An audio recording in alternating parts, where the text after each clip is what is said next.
राम सो परमात्मा भवानी, तह भ्रम अति अभिहित तव बानी। अस संशय आनत उर्माही, ज्ञान विराग सकल गुंजाही। हे पार्वती, वही परमात्मा श्री रामचंद्र जी हैं। उनमें भ्रम देखने में आता है। तुम्हारा ऐसा कहना अत्यंत ही अनुचित है। इस प्रकार का संदेह मन में लाते ही मनुष्य के ज्ञान, वैराग्य आदि सारे सद्गुण नष्ट हो जाते हैं। सुनी शिव के भ्रम भंजन बचना, मिटी गए सब कुतर्क के रचना।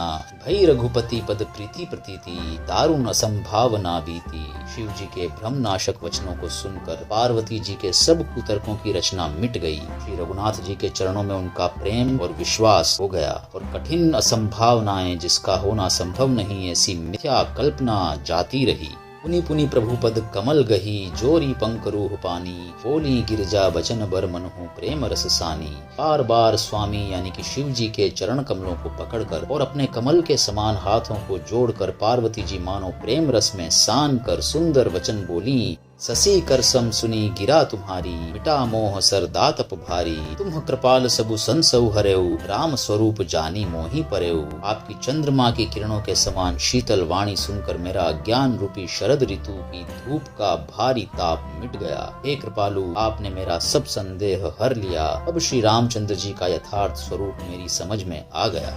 नाथ कृपाम अब गयो विषादा, सुखी भयऊ प्रभु चरण प्रसादा।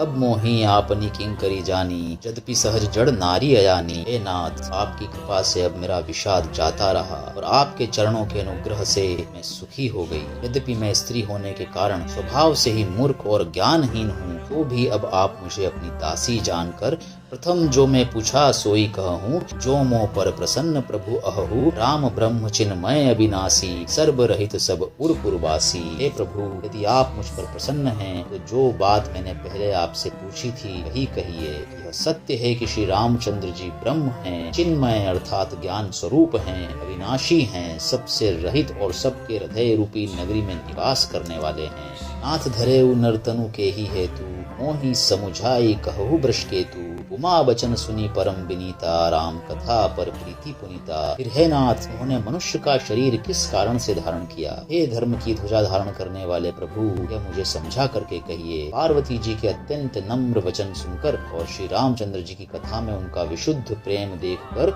ही हर्षे कामारी तब शंकर सहज सुजान। बहु विधि मही प्रशंसी पुनि, बोले कृपा निधान। तब कामदेव के शत्रु स्वाभाविक ही सुजान। कृपा निधान शिव जी मन में बहुत ही हर्षित हुए और बहुत प्रकार से पार्वती जी की बढ़ाई कर बोले।